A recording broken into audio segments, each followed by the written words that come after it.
14 ka mga persona lakip ng vice-alkalde sang Moises Padilla kag anay alkalde sang Banwa sang Isabela gindagdagan sang warrant of arrest angod sa kontrobersyal kag madugo nga kamatayon ni Moises Padilla Councilour Jolomar Hilario sang 2019. Yaring balita nga aton gintutukan.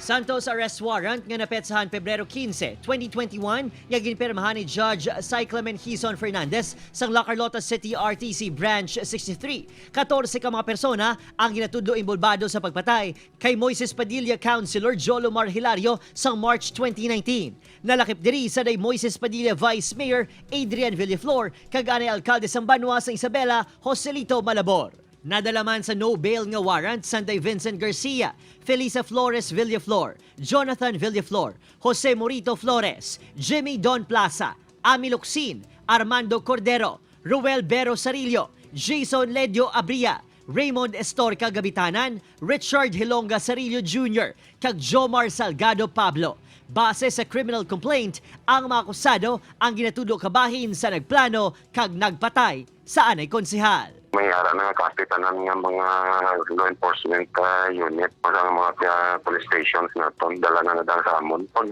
nakita sila, implement na sa mga police. Wala sila sang contact sa amon kay ang mga previous ganit nila nga mga number, hindi naman makontak. Si Hilario nagpa-re-elect sa natabo ang krimen. March 31, 2019, sang kapin 50 ka maarmado nga persona nga sakay sa 3 ka truck ang nagpakilala miyembro sang NPA ang nagsulod sa balay sang konsehal sa barangay Inulingan. Makapila ka beses nga intiro ang konsehal tubtob mapatay. Padayon pa nga ginalabot sang GMA Regional TV ang kampo ni Vice Mayor Villaflor kag anay Mayor Malabor. Upod Kirinal Casillo, Adrian Priatos, 1 Western Visayas.